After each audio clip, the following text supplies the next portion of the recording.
여러분 안녕하십니까? 방송으로 보는 신문 아침의 매일경제 시간입니다. 오늘도 다양한 뉴스와 깊은 해설이 준비되어 있습니다. 먼저 조간신문의 일면 기사부터 전해드리겠습니다. 매일경제 일면 기사입니다. 이명박 전 대통령의 사진과 함께 기사 제목이 이렇게 되어 있습니다.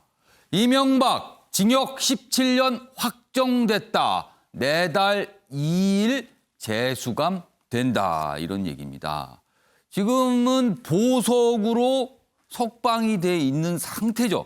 그런데 어제 대법원의 판결, 확정 판결입니다. 그러니까요. 나왔습니다. 그래서 내달 2일 재수감 된다. 이명박 전 대통령 대법원 판결 후에 입장을 냈는데요. 법치 무너졌다. 정의롭지 못하다. 이런 반발을 담은 입장문을 냈습니다. 어제 대법원 판결, 다스의 주인이 누구인가 이와 관련된 내용이었습니다. 다음은 세계일보 보겠습니다. 여당, 서울 그리고 부산시장 공천 가닥이다. 그러자 책임 정치 외면했다는 비판이 나오고 있습니다.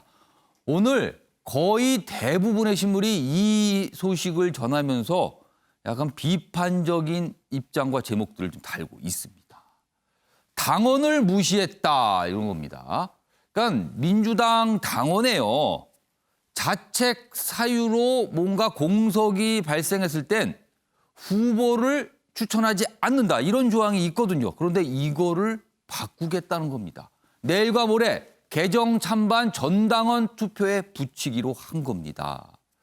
이낙연 대표 후보 안 내면 선택권 제한됩니다. 이런 이유를 들었습니다. 그런데 야당은 약속을 안 지킨 거다. 국민 실망시켰다. 이런 비판을 내놨습니다. 이번엔 경향신문 보겠습니다. 기사가 이쪽 끝에 있습니다. 제목은 두 줄로 크게 돼 있는데요. 검찰의 정치 중립 훼손이다. 검사들 추미애 장관의 반기를 들었다는 겁니다. 검찰 내부망에 비판글이 잇따라 올라오고 있는데요. 사실 추미애 법무장관이 어떤 특정 검사에 관해서 뭔가 커밍아웃 뭐 이런 표현을 썼습니다. 그 이후에 검사들이 지금 잇따라 뭔가 비판글을 올리고 있다는 내용입니다. 마지막으로 동아일보 보겠습니다. 유럽과 미국 상황 심상치 않다는 거죠. 코로나19와 관련돼 있습니다. 하루에 전 세계에서 50만 명 최다 확진을 기록했습니다. 50만 명입니다. 공포의 미국, 유럽 봉쇄령이 내려졌습니다. 내용 보겠습니다. 섣불리 봉쇄 풀었다가 코로나가 다시 확산되고 있는 겁니다.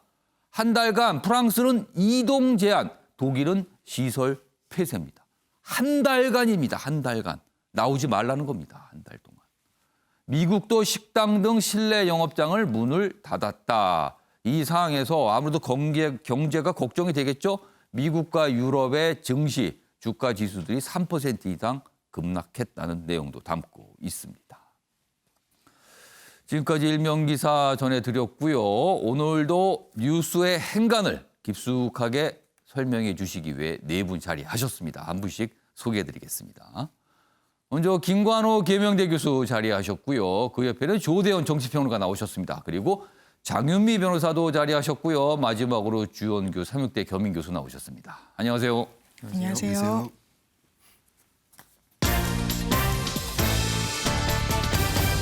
오늘 다룰 주요 이슈들을 네 가지 키워드로 정리했습니다. 아침을 여는 키워드가 화면에 정리돼 있습니다. 첫 번째 키워드 다스의 주인입니다. 다스의 주인. 그동안 다스는 누구 겁니까? 뭐 이런 말들까지 정치권 중심으로 회자될 정도로 굉장히 쟁점, 어떻게 보면 주목을 끌었던 일인데 대법원의 확정 판결을 통해 어제 다스의 주인은 누구다. 이런 게 법적으로 확정이 됐습니다. 그리고요, 두 번째 키워드는 5년 전의 약속입니다. 더불어민주당 5년 전에 귀책 사유로 공석이 발생한 곳에는 후보를 내지 않는다. 이런 어떤 개혁안을 당원에 담았거든요. 근데 이번에 이거를 바꾸려고 하고 있습니다. 그 얘기고요. 세 번째 키워드는 전월세 암시장입니다. 전세 구하기가 어려우니까 월세도 가는데 이런 전월세 구하기가 어려우니까는 뭔가 웃돈이 가거나 무슨 위로금 형태의 돈이 가거나 뭐 이런 일이 벌어지고 있답니다. 마치 암시장과 같다 이런 내용이고요. 마지막 키워드는 부담스러운 지지일까 물음표가 찍혀 있습니다. 우리가 세계무역기구 WTO 사무총장이 지금 도전하고 있잖아요. 그런데 지금 유럽 쪽 그리고 중국 쪽 반대하고 있어. 다른 후보를 지지하고 있거든요. 이런 상황에서 미국이 우리를 지지한다고 했습니다. 그런데 이게 가만히 보면 꼭 반갑지만은 않을 수도 있다. 이런 분석들이 좀 나오고 있습니다. 자, 그럼 아침에 매일 경제 본격적으로 출발하겠습니다. 첫 번째 이슈는 어제 있었던 이명박 전 대통령과 관련된 대법원 판결 이야기입니다. 매일경제 기사입니다. 대법원, MB가 다스 실소유주다. 이명박 전 대통령의 소유다. 이렇게 판결을 한 겁니다. 13년 논란의 종지부를 찍었다. 이렇게 돼 있습니다. 징역 17년이 확정이 됐습니다. 2심을 그대로 인정을 한 겁니다. 2심 판결 그대로 확정이 됐어요. 여기 보시면 횡령, 뇌물, 원심 결론은 잘못이 없다. 이렇게 돼 있습니다. 그러니까 2심 판결 맞다고 확정이 된 거죠. 자, 그러자 이명박 전 대통령 진실은 반드시 밝혀질 것이다. 이렇게 반박을 하는 입장문을 냈습니다. 2007년 대선 당시부터 의혹이 불거졌습니다. 그러니까 올해가 2020년이니까 13년 만입니다. 그동안 검찰 수사, 특검 수사 4번이 있었으나 번번이 무혐의가 있었죠. 그전에. 이번에는 4번 만에 이제 된 겁니다. 이게. 2017년 시민단체 고발로 재개됐다. 그리고 현 정부 들어서 수사에 이제 속도가 냈고요. 결론이 대법원 판결로 이렇게 나왔다. 이런 내용입니다. 자, 그럼요. 여기서 과거 이명박 전 대통령이 이 사안과 관련해서 한 얘기들이 있는데요. 과거 영상입니다. 보시죠. 그 회사가 저 회사라고 했으면 두 분이 악착스럽게 월급도 받아가고 모두 빼갔을 겁니다. 자기 회사니까 그냥 배당도 안 받고 회사를 키울 욕심을 가지고 했지. 김재정 사장은 거기에 주주지만은 자기 회사를 또 경영을 했는데 92년도 그 회사를 없애면서 93년도부터 그때부터는 이제 아마 이 회사에서 월급을 받았다고 합니다. 이 다스는 누구 거냐 이렇게 묻고 있습니다. 이 부분에 한 말씀 부탁드립니다. 그런 아닌데 물을 일은 아닌 것 같습니다. 적폐청산이라는 명목으로 보면서 이것이 과연 개혁이냐, 감정풀이냐, 정치적 보복이냐 이런 의심이 들기 시작했습니다. 적폐청산이라는 이름으로 진행되고 있는 검찰 수사에 대하여 많은 국민들이 보수를 괴멸시키고 또한 이를 위한 정치 공작이자 노무현 대통령의 죽음에 대한 정치 보복이라고 보고 있습니다. 물론 하고 싶은 이야기도 많습니다만은 말을 아껴야 한다고 스스로 다짐하고 있습니다. 다만 바라건대 역사에서 이번 일로 마지막이 되었으면 합니다. 그러니까 크게 혐의는 횡령과 뇌물입니다. 그 혐의고요. 그리고 그런 과중에 여러 가지 확인할 부분인데 다스의 소유주가 누구인가 이 부분이 큰 쟁점이었는데 대법원이 이명박 전 대통령이다. 이런 법적인 판단을 내린 겁니다. 자, 뭐 2심 결과를 대법원이 확정한 거기 때문에 이미 다 뭐 많이 알려진 내용이고요. 그리고 징역 17년이 선고됐다. 이 부분도 2심 내용과 그대로 인정이 된 겁니다. 다음은요. 어제 나온 대법원 판결에 대한 반응을 싣고 있습니다. 기사 보겠습니다. 민주당, 야당, 대국민 사과해야 된다. 이렇게 촉구했습니다. 여기서 말하는 야당은 국민의힘을 말하는 거죠. 자, 국민의힘 불행한 역사다. 말을 아꼈다. 어제 국민의힘도 입장을 냈는데 어떻게 보면 굉장히 뭐랄까요? 좀 건조하다고 할까요? 뭐 이런 분위기가 느껴지는 입장문이었습니다. 이명박 전 대통령 대법원 판결 정치권 반응이다. 이렇게 좀 싣고 있습니다. 자, 그럼요. 이 기사에 담겨 있는 정치권 반응 영상으로 또 확인해 보겠습니다.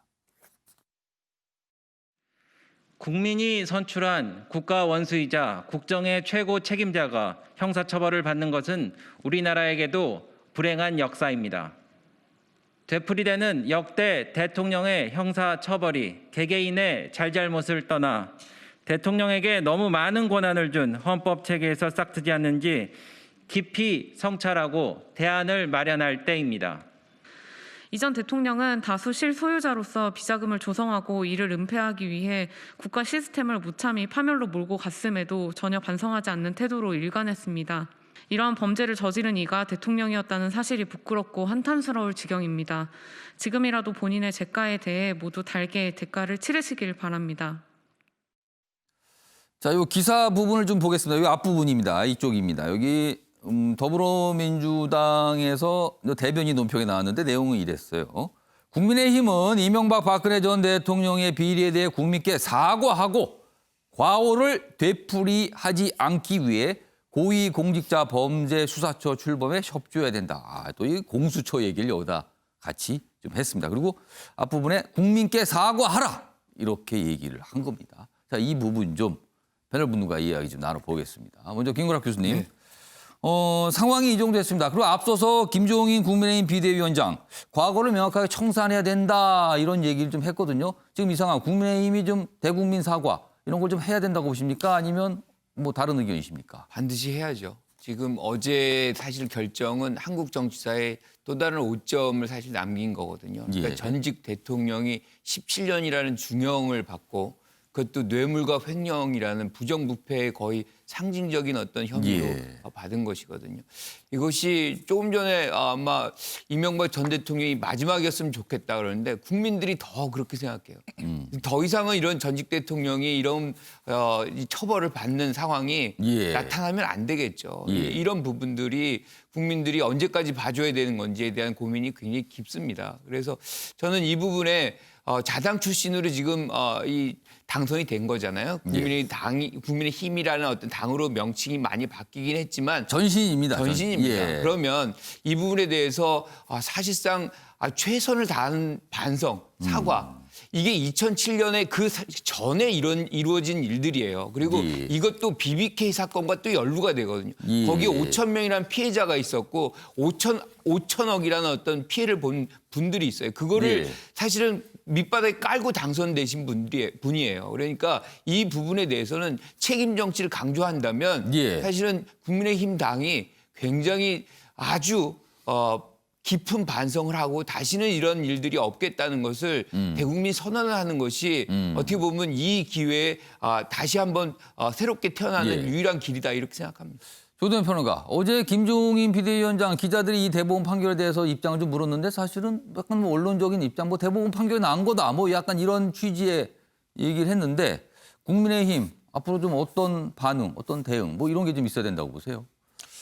현 정부가 이렇게 많은 문제를 안고 있는데도 왜 콘크리트 지지층이 형성돼 있고 그리고 대통령의 레임덕도 뭐 역대 대통령 최초로 생기지 않는 대통령이 될 것 같다는 예상이 나오냐면 예. 그게 가장 일조하는 거는 친문 핵심 지지층이 아니고 바로 국민의힘이에요. 야당이 너무 질이 멸렬하고 야당이 야당답게 구실을 못하다 보니 국민들이 나라를 생각하면 결국 그 정권을 잘못하는 정권이지만 이게 야당으로 넘겨서는 안 되겠다는 공감대가 형성됐기 때문에 이런 일이 벌어지는 거고 늘 그렇지만 지금 국민의힘이 가장 먼저 해야 되는 거는 잘못된 과거에 대한 철저한 단절과 청산입니다. 그럼 그 청산과 단절을 하려면 어떻게 해야 되냐면 잘못된 과거에 대한 인정 그리고 반성 그리고 책임 있는 후속 조치들이 따라야 되는데 예. 그런 것들이 전혀 따르지 못하다 보니 국민들 입장에서는 입으로만 잘못했다고 얘기하고 우리가 바뀌었다고 얘기하고 그리고 당 이름만 바꿨지 그 실체는 이명박 대통령을 만들었던 그 사람들이 그대로 그 당의 핵심 요직을 차지하고 예. 당을 그때와 별반 차이 없이 이끌어간다는 생각을 국민들이 하기 때문에 이런 일이 벌어진 겁니다. 그래서 지금이라도 빨리 이번 기회에 완전히 끊고 맞을 매가 있으면 다 맞고 예. 바닥에서부터 다시 시작하는 게 예. 가장 빠른 길이다. 야당 재건과 보수 재건의 가장 빠른 길이다. 이런 조언을 드리고 싶습니다.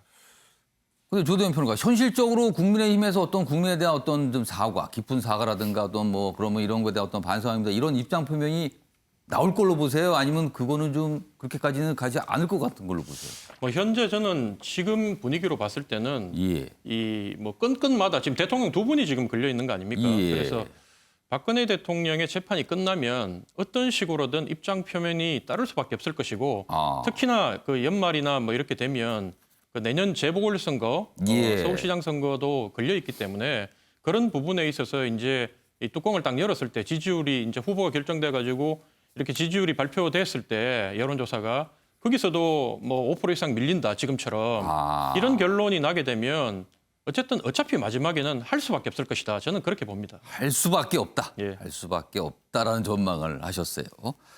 자, 이명박 전 대통령 관련된 판결 다음 기사 좀 다른 각도에서 다루고 있습니다. 형량을 다 채우면 2036년까지 복역을 하게 되는 겁니다. 그러니까 지금 이명박 대통령이 79입니다. 지금 나이가요. 그럼 거의 17년을 더하게 되면은 96이 됩니다. 그때가 2036년이 된다는 거죠. 자, 정치적 화해, 특별 사면이 변수다. 사면 가능성에 대해서 다루고 있는 기사입니다. 내용 보겠습니다. 자, 4달 2일 재수감됩니다. 이제 보석 상태에서는 다시 수감으로 가는 거죠.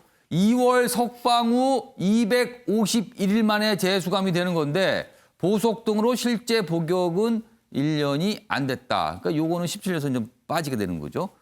뭐 신변 정리 기간 2에서 3일 관례 뭐 이런 거 주는 게 관례인데 수용됐고요. 경호를 고려해 자택에서 바로 수감 이런 절차를 밟게 될 거다 이렇게 설명돼 있습니다. 자, 지금 만약에 박근혜 전 대통령까지 최종 판결이 나오면은 보수 진영에서는 사면에 대한 요구 주장이 있을 수 있다 이렇게 좀 전하고 있습니다. 이 얘기 좀 해보겠습니다. 장우민 변호사. 네. 그렇다면 이명박 전 대통령에 대해서는 판결이 확정이 된 거예요. 확정됐으니까 사면 대상이 이제 논의가 될 수가 있는 거죠. 네. 그런데 이제 사면 가능성 어떻게 보세요? 일단 대법원의 선고가 나온 직후에 이렇게 예. 언론에서 내지는 보수 진영에서 사면을 언급하는 것 자체가 상당히 시기상조고 부적절하다는 생각이 들고 좀 너무 빠르다. 지금 이런 얘기 꺼내는 거예요. 그렇습니다. 그리고 사면이라는 건 법적으로 어쨌든 형이 확정돼도 정치적으로 판단해서 그 죄를 사면해주겠다는 거 아닙니까? 예. 그런데 이명박 대통령이 어제 이 대법원의 판결이 나오자 이런 반응을 보였습니다. 법치가 무너졌고 나라가 뭐 걱정이 된다. 나라의 미래가 걱정이 된다는 취지. 그렇다면 어느 정도 정치적인 사면이 이루어지기 위해서는 국민적인 여론의 지지와 합의가 이루어져야 되는 부분이 분명히 있을 텐데 이런 어떤 이명박 대통령의 전혀 반성하지 않는 모습을 보고 예. 실망하는 국민들이 굉장히 많으셨을 겁니다. 예. 그렇다면 이 사면에 국민 여론이 과연 동조할 것인가. 그리고 이 어제 대법원에서 판결된 이 사건은 굉장히 종전의 정치인들의 비위와는 다른 부분이 있습니다. 철저하게 사익을 추구했다는 점에서 그런데 본인이 다스의 실소유자임이 분명하고 예. 증거가 좁혀오고 측근들이 구체적인 증언을 함에도 불구하고 아니라고 끊임없이 했고 그 지금까지도 그 입장에 변화가 없고 또 소송비 대납 사건도 사실 비난 가능성이 상당히 큰 행위입니다. 예. 그럼에도 불구하고 법치가 무너졌다고 반성하지 않는 모습을 보이는 와중에 사면을 거론한다. 예, 부적절하다고 생각합니다. 그러니까 지금 어제 입장문 나오면 대법원 판결, 뭐 법적 판결이니까 어쩔 수 없지만은 받아들이기 어렵다. 뭐 이런 취지로 좀 읽혀져요. 그리고 어제 결정 나왔는데 벌써 사면 얘기를 하는 거는 좀 빠른 거 아닌가. 그러니까 언론은 조금 앞서서 뭔가를 좀 전하긴 하죠. 그래서 이런 오늘 보도들도 좀 나오고 있습니다. 자, 그런데요. 이 이명박 전 대통령과 관련돼서 앞서서는요. 2007년 이후에 검찰 수사도 있었고요. 특검이 꾸려져 수사했었지만 뭐 무혐의 뭐 이렇게 좀 결론이 났거든요. 그리고 그런 과정에서 현 정부 들어서 검찰 수사가 다시 진행이 된 겁니다. 그런데 어제 대법원 판결 이후에 최근에 주목받고 있는 검사들 얘기가 다시 소환이 됐습니다. 다음 기사입니다. MB 수사했던 검사들 추미애 장관 취임 후 모두 좌천 이렇게 돼 있습니다. 그러니까 대형 사건마다 투입된 특수통 검사들인데요. 이 특수통 검사들이요. 조국 일가 그리고 뭐 울산 선거 뭐 이런 논란 있죠. 이런 거에도 수사가 됐습니다. 그런데 그 이후에 지방 뭐 한직으로 발령이 됐다. 좌천이 됐다는 거죠. 그러니까 대표적으로 윤석열 검찰총장도 여기에 포함될 수가 있고요. 그리고 한동훈 검사장 등등도 이렇게 포함이 되고 있는데 최근에 다 좌천이 됐다. 뭐 이런 내용을 다루고 있습니다. 자, 그럼요.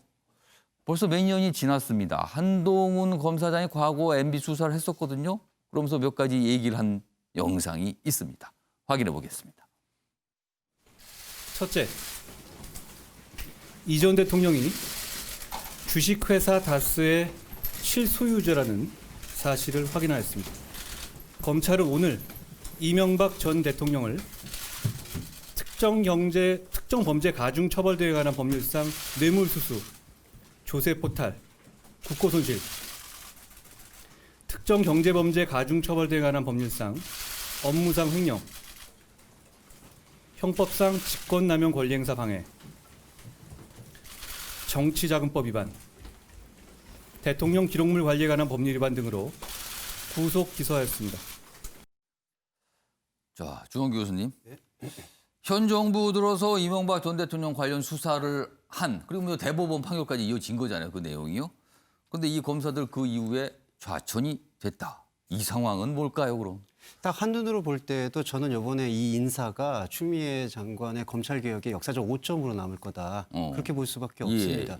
아무리 정권이 바뀌었다고 하지만 사실은 특검조차 하지 못했던 그 이명박 전 대통령에 대한 수사를 이 한동훈 검사장이나 당시 서울중앙지검이 해낸 부분이거든요. 아무리 정권이 바뀌었다고는 해도 그 정치적인 어떤 중립성에 대해서 그 되게 민감한 권력의 중심을 수사하는 일에 있어서의 그 공을 분명히 인정하지 않을 수 없는 부분인데 누가 봐도 조금은 이해할 수 없는 방향으로 좌천이 됐다고 생각합니다. 그 좌천의 방식도 매우 부적절한 게 직접 수사를 할 수 없는 곳으로 좌천이 되신 게 많아요. 그러니까 권력에 대한 수사를 깊게 들어갈 수 없는 방향으로 이렇게 예봉이 잘렸기 때문에 이러한 인사가 과연 공정할 수 있을까? 그런 거에 대해서 심각한 의문을 남기고 그럼 앞으로 검사들이 이렇게 살아있는 권력에 대한 수사에 대해서 머뭇거리게 되는 오점을 남기게 되는 부분 거기에 대해서도 심각하게 생각을 해봐야 되고요. 만약에 정말 조국 사건과 울산 사건에 대한 부분이 조금 지나치고 과잉이었다 한다면 재판 결과를 보고 난 다음에 인사의 조치를 들이밀어도 나쁘지 않다고 생각했습니다. 근데 이러한 살아있는 권력에 대한 전문성을 가지고 접근했던 검사들을 이런 방식으로 모두 좌천을 한다 그러면은 어떻게 앞으로 검찰개혁이 이루어질 것인지 심각한 의문이고요. 지금 여당이 이번에 이명박 전 대통령 판결을 가지고 공수처의 출범 필요성을 역설했는데 그건 오히려 여당이 지금 반성해야 될 부분이라고 봅니다. 이렇게 권력이 바뀌는 거에 따라서 검찰 수사가 이렇게 미진하거나 아니면 위축되거나 하는 결과들을 보이는 것에 대해서 스스로 살아있는 권력에 대한 반성과 성찰이 있은 다음에 공수처 얘기를 하는 것이 저는 오히려 도리라고 생각합니다.